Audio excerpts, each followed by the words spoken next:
Hermanos, buenos días. Pues vamos a ocuparnos de la predicación de hoy. Como ustedes saben, estamos estudiando el libro de Romanos. Y si tú estás teniendo la diligencia y bendición de estar siguiendo cada lección, te habrás percatado que todo este tiempo, incluyendo hasta la lección de hoy, el autor del libro, Pablo, Dios utilizando a Pablo, nos está mostrando acerca de la condición del hombre, de la condición de pecado, de la condición de depravación y que además no puede hacer nada por él mismo. Así es que todavía esta lección nos vamos a ocupar de ese tema, pero ya concluyéndolo, porque a partir de la próxima semana, esta semana que viene en los estudios, tú vas a ver todo lo que Dios ha proveído para nosotros, que no podemos hacer, repito, nada acerca de nuestra vida. Así es que acompáñame con una oración, inclina tu rostro y digámosle así a nuestro Padre: Señor, gracias porque tú nos has conocido y porque tuviste una grande misericordia y aplicaste tu gracia a nuestra vida. Hoy lo comprendemos perfectamente cuando estudiamos tu palabra. Así es que, Padre, enséñanos a amarte y a estar agradecidos contigo y tener la certeza de lo que tú has hecho con el hombre, porque solo de esa manera podemos comprender el Dios que tú eres, que eres un Dios de justicia, eres un Dios fiel, eres un Dios que va a traer juicio y también nos muestras cómo estamos nosotros delante de ti. Gracias por tu misericordia y tu gracia. Bendice este tiempo, que seas tú el que esté mostrando a todos mis hermanos y a las personas que nos escuchan tu palabra y no nuestra palabra. Gracias, en Cristo Jesús oramos. Amén. Bueno, debemos reconocer que el libro de Romanos tiene partes no fáciles de comprender y entonces eso demanda de nosotros una diligencia especial para poder comprender cuál es el mensaje que nos tiene preparado Dios en cada lección, en cada predicación. Como sabemos, Dios en el capítulo 1, a partir del versículo 18, dice que la ira de Dios se manifiesta contra toda impiedad del hombre, que detiene con impiedad la verdad. Y a partir de ahí comienza a mostrar cómo el gentil o el hombre que se cree moralmente justificado o el judío mismo, delante de Dios están exactamente igual. Esto es, todos están expuestos a la ira de Dios. Como está escrito, que el hombre muera una sola vez y después de esto el juicio. Y una vez que ha ocurrido esa muerte física, esa separación de que nos hablaban la semana pasada, ya es muy tarde, ya no se puede hacer nada. Ya las oraciones no funcionan, y no porque la oración no funcione, sino no funciona en ese caso. Ya los eventos o los ritos o las celebraciones o todo eso ya no funcionan. Todo es antes. El hombre en esta vida está puesto para que elija a Dios, para que busque a Dios. Dice el capítulo 17 de Hechos, si en alguna manera pudieran hallarlo, ¿verdad? Porque el hombre por sí mismo, estando muerto en delitos y pecados, no puede hallar a Dios por sí mismo. Necesita de la guía de Dios mismo, que él, como dice el profeta, nos atrae con lazos de amor.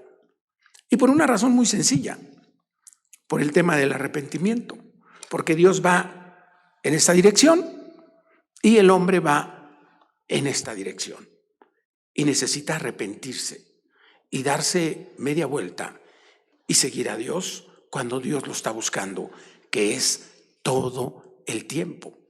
¿Sí?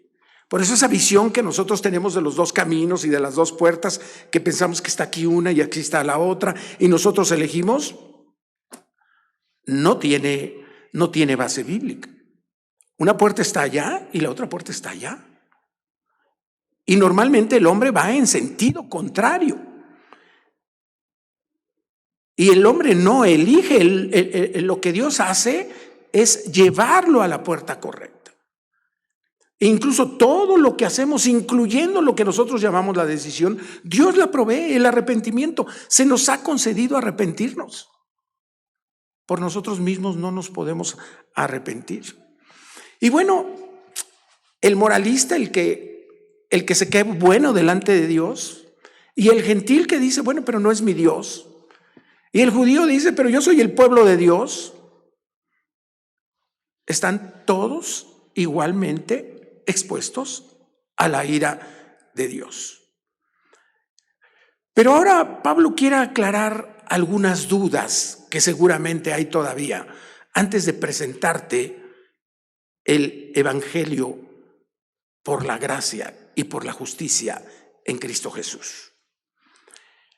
Nosotros recordamos que en la sesión anterior leemos en el versículo 25, a partir del versículo 25 del capítulo 2, cómo habla acerca de los judíos y dice, pues en verdad la circuncisión aprovecha si guardas la ley. Pero si eres transgresor de la ley, tu circuncisión viene a ser incircuncisión. Como ustedes saben, la circuncisión fue una señal que Dios les había dado a su pueblo para que ellos mismos supieran que tenían un pacto con Dios, que Dios había hecho el pacto con ellos. Sí, pues el incircunciso, o sea, un gentil, guardare las ordenanzas de la ley, no será tenida su incircuncisión como circuncisión. Estamos hablando desde una perspectiva del hombre, porque el gentil, aunque se porte bien, pues no por eso obtiene la salvación. Pero desde el punto de vista de un hombre, uno dice, oye, mira, este es cristiano, se dice cristiano, y mira cómo se comporta. Y este que no es cristiano, parece más cristiano. Este que no es circunciso, este que es incircunciso, que no es circunciso, parece más un circunciso, uno del pueblo de Dios. Y el que físicamente es incircunciso, pero guarda perfectamente la ley, te condenará a ti, por esto que acabo de explicar, que con la letra de la ley y con la circuncisión, a pesar de eso, del pacto que Dios hizo contigo, eres transgresor de la ley. Pues no es judío el que lo es exteriormente, ni es la circuncisión la que se hace exteriormente en la carne, sino que es judío del pueblo de Dios el que lo es en el interior. Y la circuncisión es la del corazón, en espíritu, no en letra, la alabanza del cual no viene de los hombres, sino de Dios. Y con este antecedente, pues claro que los judíos dicen, pues, ¿y entonces para qué soy judío? ¿Y para qué me circuncido? ¿Sí? Y miren que esto, aunque está en este contexto del que venimos hablando, sin embargo, pudiéramos decir que nos está hablando a nosotros. ¿De qué aprovecha ser creyente? ¿De qué aprovecha que me bauticé? Bueno, pues eso depende de ti. Porque a lo mejor, fíjate, te pasa como a los judíos que les pasó. En realidad, estaban llevando una religión más que una relación con Dios. La palabra religión está compuesta de dos palabras, religare. El hombre está buscando a su manera. Yo soy del pueblo de Dios, es suficiente, me voy a circuncidar, me voy a bautizar, voy a hacer una adición, voy a ir a la iglesia, voy a tomar estudio, etcétera, etcétera. Y todo es exterior. ¿Y de qué me sirve ser cristiano? Y vamos a ver 4 preguntas que se hacen en la Escritura para ver cuál es la respuesta que nos da Dios en su palabra. Y nos va a mostrar dentro de todo este contexto, primero que nada, la justicia de Dios, enseguida la fidelidad de Dios, el juicio de Dios y nuestra posición delante de Él para concluir todo este discurso. Entonces los judíos, viendo esta situación, versículo 1 del capítulo 3 de Romanos, expresan: ¿qué ventaja tiene pues el judío? ¿O de qué aprovecha la circuncisión? Pablo contesta: mucho, en todas maneras. Primero, ciertamente que les ha sido confiada la palabra de Dios. ¿Por qué hacían esta pregunta los judíos? Porque no entendían exactamente cuál era el planteamiento de lo que Pablo estaba haciendo, de lo que Dios está haciendo. ¿Cuál es la premisa? Todos están expuestos a la ira de Dios. Nadie se puede salvar por sí mismo. Así es que si tú preguntas qué ventaja tiene el judío o de qué aprovecha el rito de la circuncisión, bueno, quiere decir que no estamos comprendiendo exactamente lo que se quiere decir. Por eso Pablo dice, pues claro que tiene ventajas. El ser judío tiene ventajas. Son personas del pueblo de Dios. Y algo que es importante es que les fue confiada la palabra. Allá en el capítulo 9, versículos del 4 al 5, en el mismo Romanos, nos dice, bueno, te dio la gloria, te dio el pacto, te dio el honor, de ti vienen los patriarcas, y como si no fuera suficiente, de ustedes vino en la carne Jesús, el cual es Dios. Por si no tuvieran suficiente. ¿Qué pasa con el pueblo judío? El pueblo judío piensa que por el solo hecho de ser judío ya está librado de la ira de Dios. Piensa que por el solo hecho de cumplir con el pacto de circuncidarse ya es suficiente. Y si esto lo trasladamos al cristianismo, pues yo ya hice una decisión, Luis. Yo ya me bauticé. Es más, me tuvieron 3 minutos bajo el agua y salí como si nada. Prueba fehaciente de que soy creyente. Y entonces hablamos del cristianismo exteriormente. Luis, ve todas mis medallas. Estudio de pactos, Apocalipsis, Génesis, Romanos. Oro todos los días. Participo en oración los lunes, los martes, los miércoles, jueves no porque es telenovela, viernes, sábado, exterior. Sí. ¿Y de qué aprovecha? Bueno, el pueblo judío sigue siendo el pueblo de Dios. En este momento sigue siendo el pueblo de Dios. Estamos en un periodo, le podríamos llamar, si me permiten, un paréntesis, en donde Dios le dio la palabra a su pueblo, pero él no la aprovechó.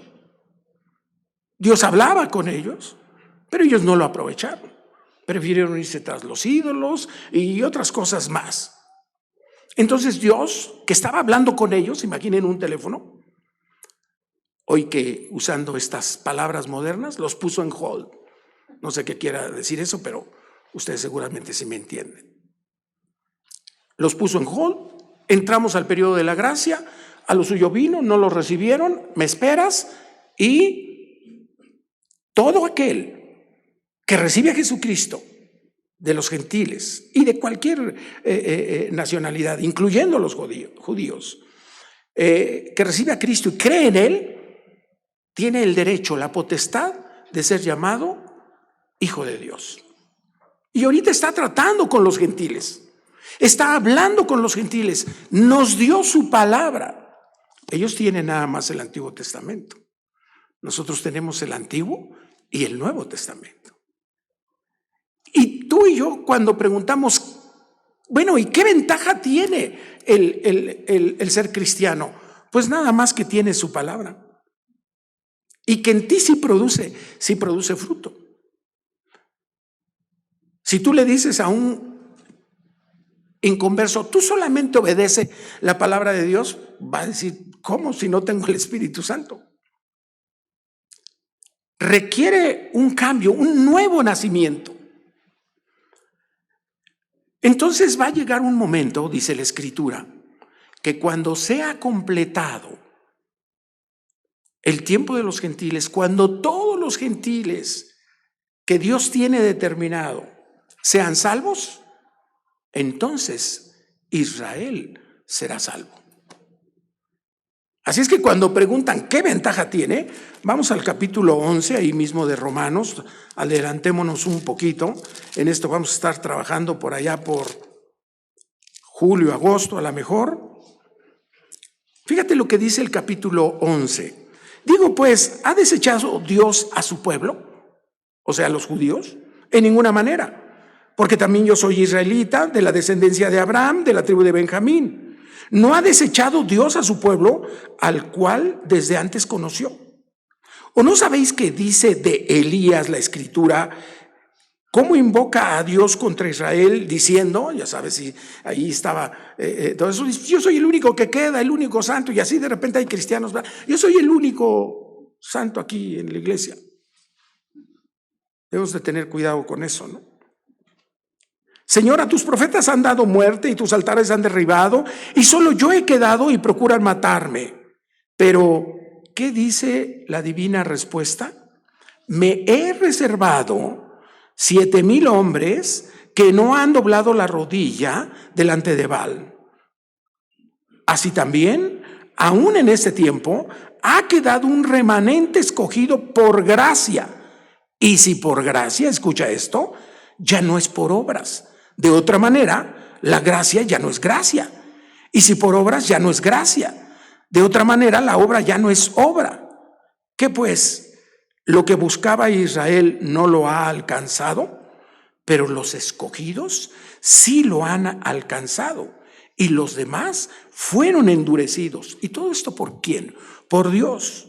Como está escrito, Dios les dio espíritu de estupor, ojos con que no vean y oídos con que no oigan hasta el día de hoy. Y David dice, se ha vuelto su convite en trampa y en red, en tropezadero y en retribución.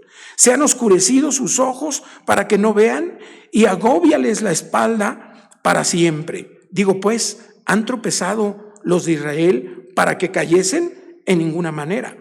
Pero por su transgresión vino la salvación a los gentiles para provocarles a celos. Y si su transgresión es la riqueza del mundo y su defección la riqueza de los gentiles, ¿cuánto más, qué dice? Su plena, su completa restauración. Entonces el pueblo judío sigue siendo el pueblo de Dios, pero ellos no se tienen que equivocar.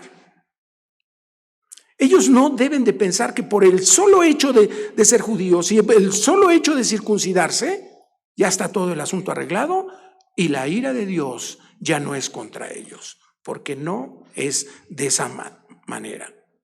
Pero por supuesto que hay muchas ventajas, ¿verdad? Dice la palabra de Dios, es que la palabra de Dios falló, y también contesta Pablo, en ninguna manera. ¿Por qué? Porque la incredulidad va a recibir la consecuencia. Y la consecuencia es que la paga del pecado, dice Romanos 6:23, es la muerte. Entonces, ¿de qué aprovecha? Pues de mucho y en muchas maneras que les ha sido confiada la palabra de Dios. A ti y a mí nos ha sido confiada la palabra de Dios. Y a través de ella, Dios nos habla. Y ella nos muestra varias cosas. Por ejemplo, cuando tú lees la palabra de Dios, ves la perfección moral de Dios. Cuando tú lees la palabra de Dios, ves de qué manera puedes hacer su voluntad. Cuando tú escudriñas la palabra de Dios, encuentras a Jesucristo y lo que Él quiere de ti. Dice allá en Juan 5:39, escudriñad las Escrituras porque a vosotros os parece que en ellas hay vida eterna. Dice, y ellas dan testimonio, dice Jesucristo, de mí, de Jesucristo. Y fíjate lo que dice después, y no queréis venir a mí. No dice, y no podéis, y no queréis venir a mí. Entonces, la justicia de Dios es evidente. Él no es injusto. Vamos a la segunda pregunta. Pues, ¿qué si algunos de ellos han sido incrédulos? Su incredulidad habrá hecho nula la fidelidad de Dios. De ninguna manera. Antes bien, sea Dios veraz y todo hombre mentiroso, como está escrito, para que seas justificado en tus palabras y venzas cuando fueres juzgado. Ahora, la pregunta es, bueno, pero algunos de ellos no creyeron a Dios. Entonces, ¿eso quiere decir que Dios falló en su fidelidad? Por supuesto que no. La Biblia nos enseña que Dios es fiel. Pero no debemos malentender la fidelidad de Dios. No debemos entenderla como a veces la entendemos. Es más, hasta he escuchado alguna alabanza que parece que da la impresión de que tú haz lo que quieras, tú no importa, Dios es fiel. Ese no es un concepto correcto de la fidelidad de Dios. La fidelidad de Dios consiste en su verdad, en que Él es veraz y que todo lo que dice lo va a hacer. Y David, habiendo pecado, entendió bien la fidelidad de Dios. Hay un pasaje por ahí, vamos a 2 de Timoteo, capítulo 2. 2 de Timoteo, capítulo 2.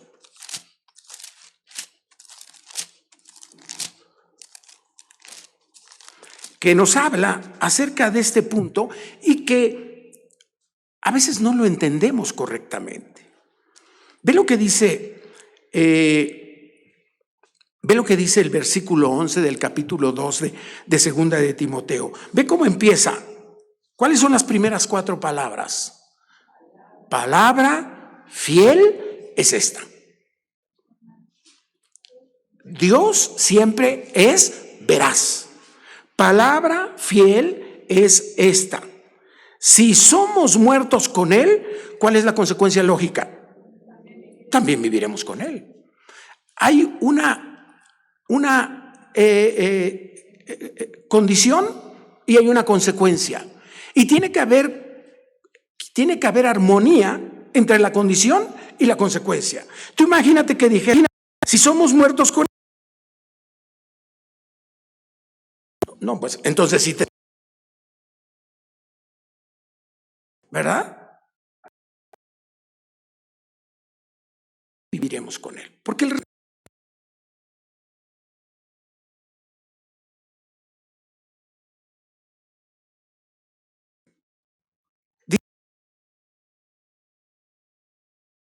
ascendió por nosotros.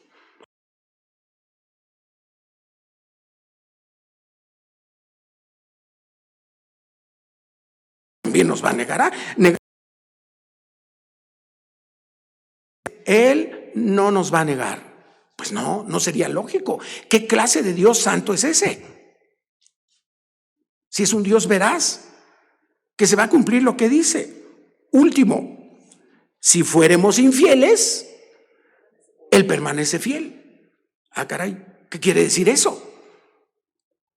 Quiere decir que si nosotros fuéramos infieles, Él de todas maneras va a ser veraz. Él va a permanecer fiel contra los infieles. ¿Sí? No se puede entender de otra manera. Entonces, cuando el supuesto interlocutor cuestiona, bueno, pero está muy bien, nos dio su palabra, ya sabemos, y somos el pueblo de Dios, etcétera. Pero si no vamos a ser salvos de la ira, dice que pues si algunos de ellos han sido incrédulos, entonces se van a perder, por supuesto. Y su incredulidad habrá hecho nula la fidelidad de Dios, que no Él dijo que todo su pueblo se va a salvar. Sí, pero hay la condición de la fe, que también Él nos da, dicho sea de paso. Dice, su incredulidad habrá hecho nula la fidelidad de Dios en ninguna manera. Antes bien, sea Dios veraz y todo hombre mentiroso. Estas palabras que vienen, como está escrito, están tomadas del Salmo 51, escrito por David, como consecuencia de aquello que pasó en el capítulo 11 de Segunda de Samuel, que vino el tiempo en que los reyes debían salir a la guerra, y ¿qué hizo él? Se quedó paseando en el terrado. Y pasó lo que tú ya sabes que pasó, si lees la escritura, todo el capítulo 11. Y cuando viene el profeta Natán y lo confronta, ¿verdad? ¿Cómo responde David?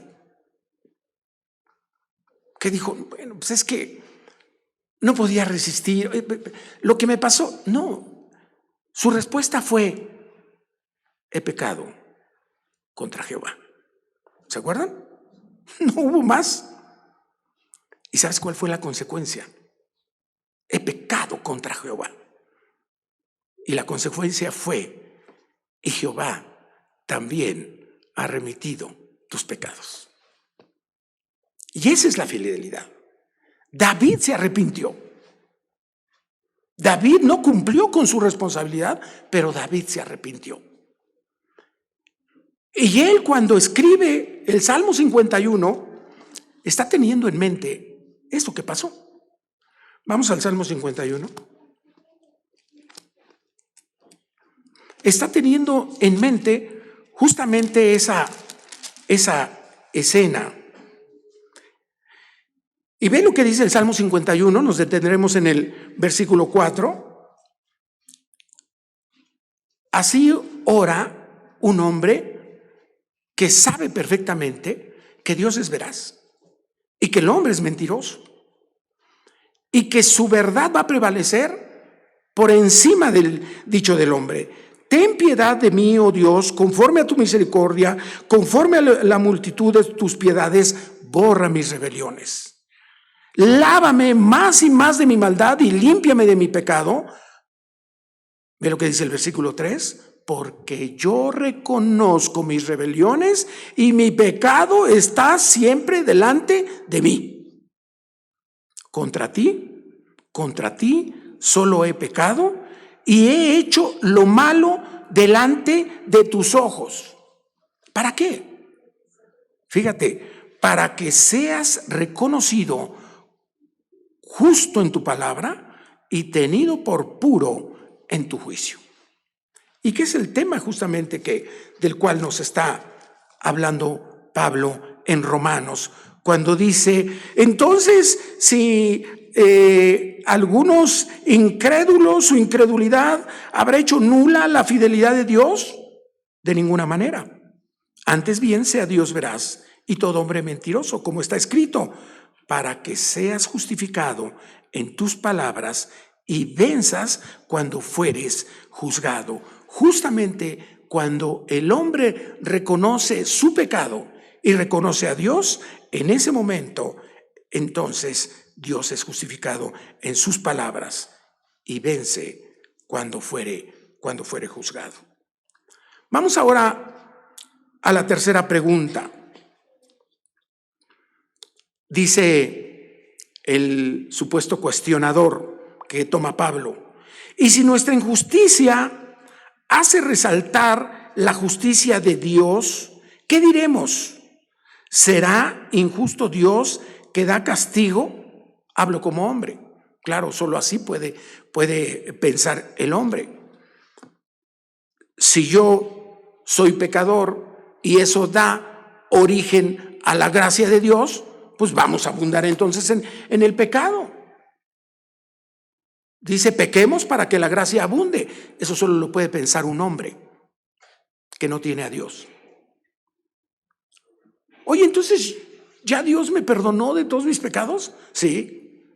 ¿Pasados, presentes y futuros? Sí.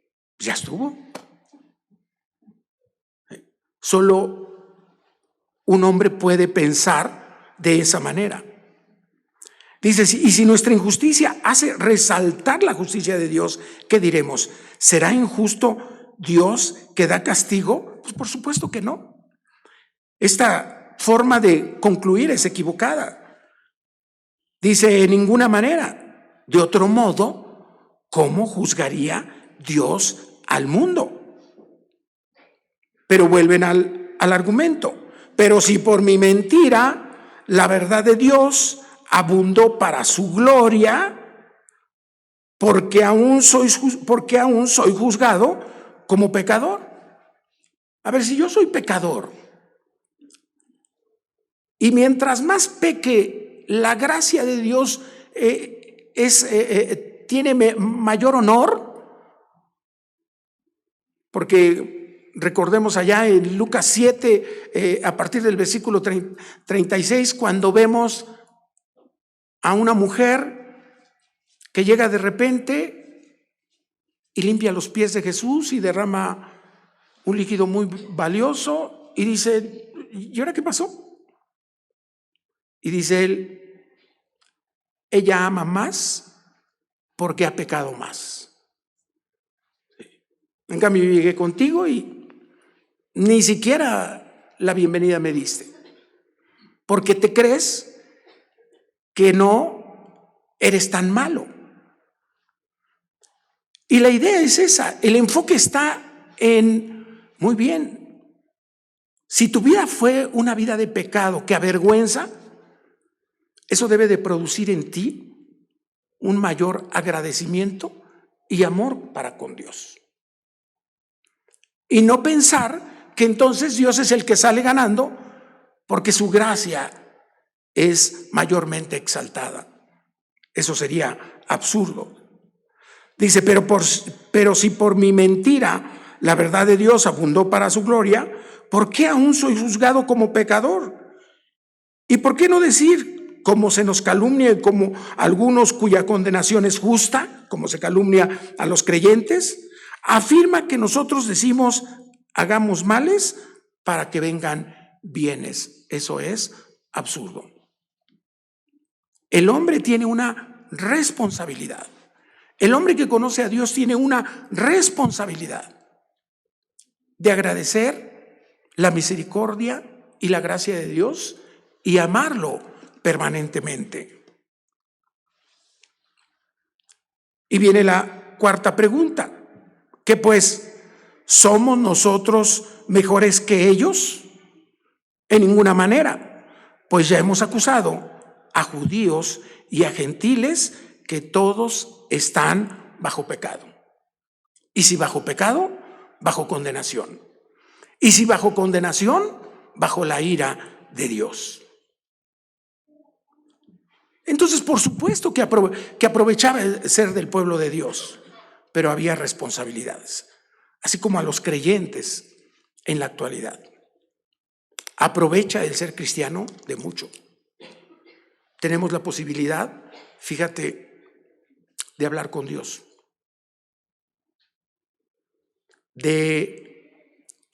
y piensa en esto por un momento, de acercarnos confiadamente al trono de la gracia para encontrar el oportuno socorro. Tenemos esa bendición. ¿Te acuerdas cómo era con los judíos? ¿Sí? Solamente, dice allá Hebreos 9, dice había el lugar santo y el lugar santísimo. Y el santo, los sacerdotes oficiaban cada semana. Y el lugar santísimo, solo el sumo sacerdote y una vez al año y no sin sangre. Y todo eso eran ritos, comidas, bebidas, abluciones. Pero dice, pero estando ya presente Cristo, sumo sacerdote de los bienes venideros. Pero estando ya presente Cristo, entonces tú puedes franquear la barrera y acercarte a Dios confiadamente. Y cuando tú oras, eso es justamente lo que haces. Y no necesitas más intermediario que el único nombre que ha sido dado a los hombres sobre esta tierra, Jesucristo hombre. No necesitas más. Teniendo a Jesucristo, tienes el camino abierto al lugar santísimo. Tremendo, ¿no? Y además, no solo tú puedes hablar con Dios, sino que Dios te habla. Y cuando tú vienes a su palabra, Dios te está hablando. Así es que sí aprovecha y de mucho el ser creyente.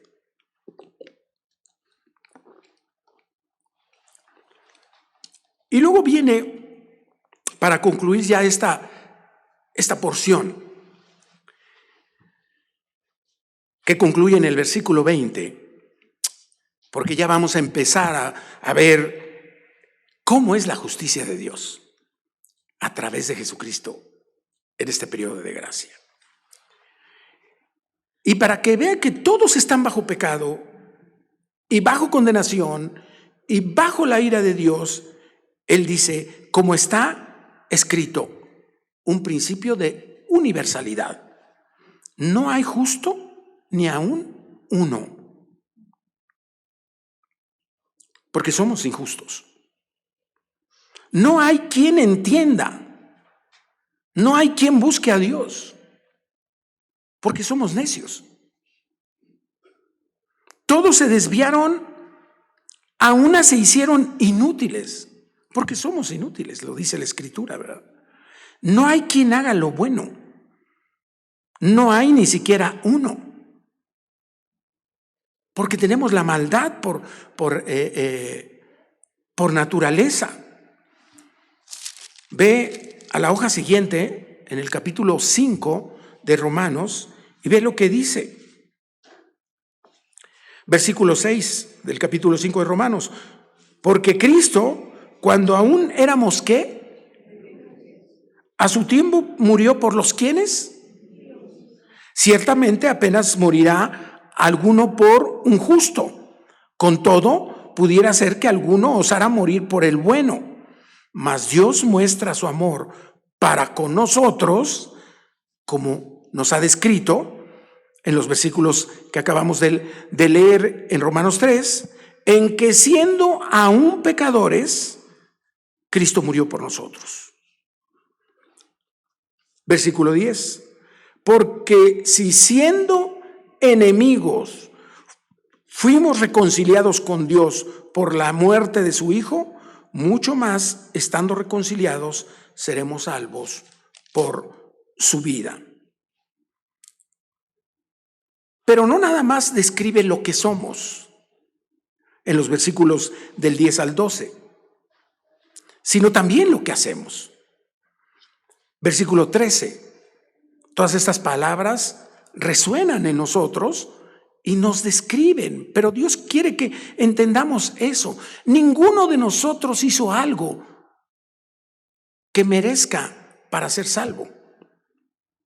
O a lo mejor me equivoco, ¿o sí? Sepulcro abierto es su garganta. Corrupción. Imagínate un sepulcro donde hay un cadáver que se está descomponiendo y que nadie lo ha tapado. Veneno de áspides hay debajo de sus labios. Su boca está llena de maldición y de amargura. A mí cuando se me acerca algún hermano que me quiere platicar de otra persona, sea hermano o no, creyente o no y tal, procuro no escucharle. ¿Va a ser para edificación? ¿Cuál va a ser la edificación? Sí. Hemos visto a hermanos con severos problemas. ¿Sabes qué hemos hecho? Nos acercamos a ayudarles. Y guardamos silencio, porque nosotros no somos mejores. ¿Te acuerdas que en otra lección cuál era el argumento? Pero yo soy mejor que mi vecino. Yo soy mejor que este hermano. Porque seguimos sin entender la depravación total del hombre. Y por eso se describe con estas palabras. ¿Por qué crees que la Escritura usa estas palabras? Su boca está llena de maldición y de amargura. Sus pies se apresuran para derramar sangre.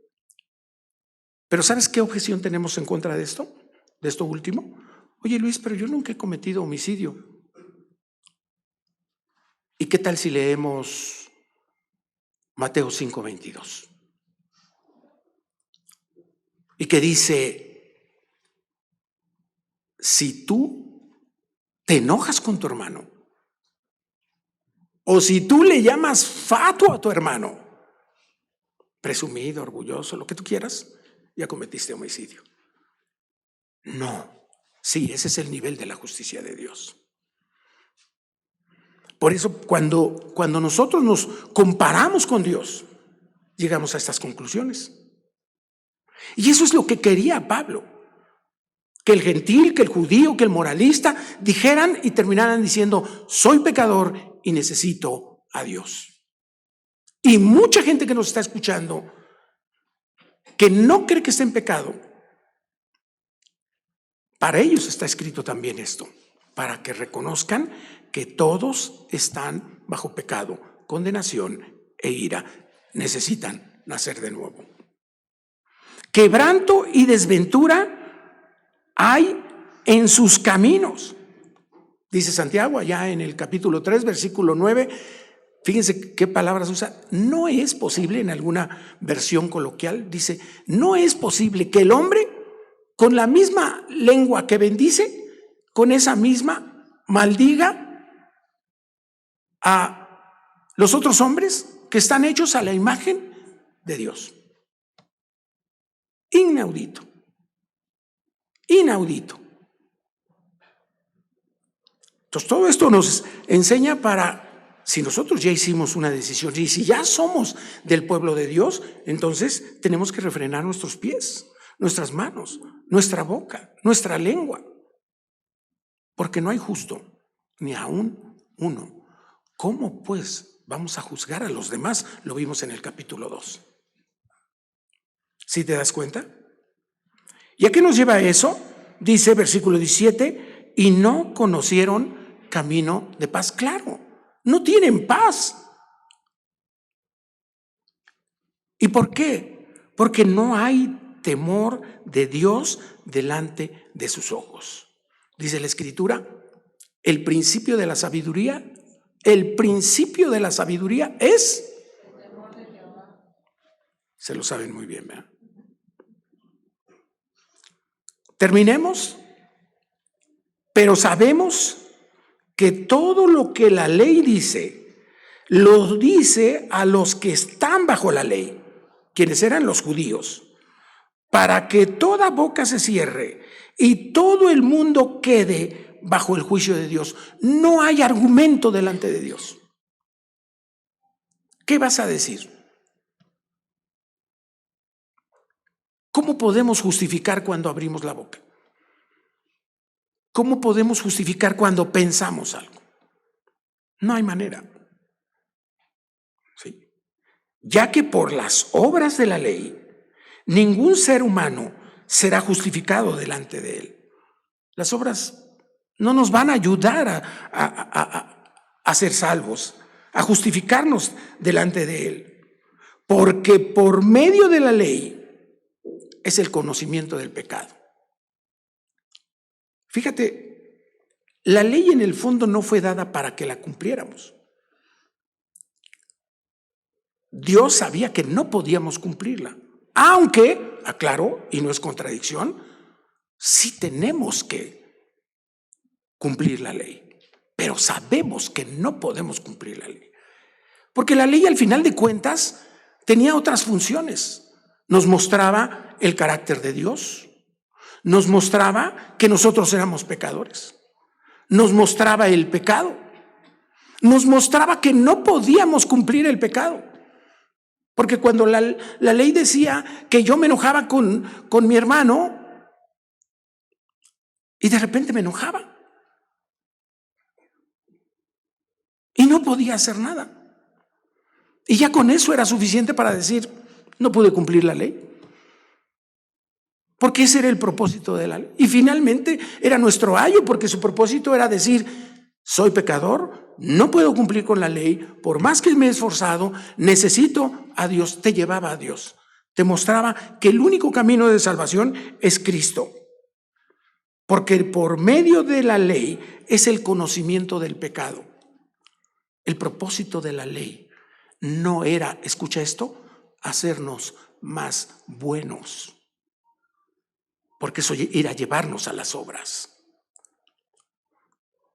Cuando tú lees la Escritura y dices, y tú, pongamos el ejemplo del estudio que estamos tomando, y tú haces tu tarea y contestas todo bien, y dices, qué maravilla, soy buen estudiante. No, ese no es el propósito del estudio.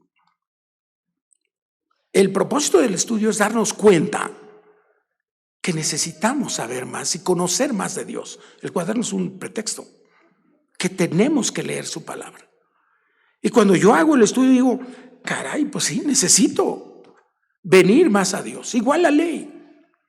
Si tú, cumpliendo la ley, te sientes cómodo y bueno, la ley no está cumpliendo su propósito en ti. Cuando tú ves la ley y la ley te hace sentir más inútil, más corrompido, la ley está cumpliendo su propósito, porque la conclusión va a ser, necesito a Dios, yo no puedo hacer nada, por más que me he esforzado. ¿Sí? Así que por eso Pablo termina diciendo, ya que por las obras de la ley, ningún ser humano será justificado delante de él, porque por medio de la ley es el conocimiento del pecado. El propósito de todo este discurso de Pablo en estos 2 capítulos y medio que le ha dedicado es el darnos cuenta que somos pecadores y que necesitamos a Dios. Y que si ya nos rendimos ante Él y le dijimos, Señor, te necesito, ven a morar a mi vida, me arrepiento de mis pecados, quiere decir que entonces cumplió su propósito. Si no, quiere decir que necesitamos venir a Él para pedirle perdón. Oremos. Señor bendito, gracias por este día y gracias también porque nos has dado la oportunidad de abrir tu palabra y escudriñarla, porque en ella encontramos todo lo que necesitamos para la vida y para la vida eterna. Gracias, Señor, porque nos ha quedado claro que te necesitamos, que nosotros no podemos hacer nada por nosotros mismos, que cuando no te conocíamos estábamos perdidos y que cuando tú te nos revelaste de la manera en que tú nos has dicho en tu palabra, te recibimos por gracia y ahora estamos fuera de la ira. Porque dice tu palabra que nosotros no estamos puestos para ira. Gracias, Señor, porque en todo esto se manifiesta tu gracia. En todo esto se manifiesta tu misericordia. Enséñanos a seguir reconociendo que somos pecadores arrepentidos y que aún para vivir esta vida de santificación te necesitamos, porque nosotros somos inútiles. Gracias, Señor, por este día y también por tu Hijo Jesucristo, que fue entregado por todos nosotros para que obtuviéramos el perdón de pecados y vida eterna. Y en ese hombre y nombre oramos. Amén. Muchas gracias, que Dios los bendiga.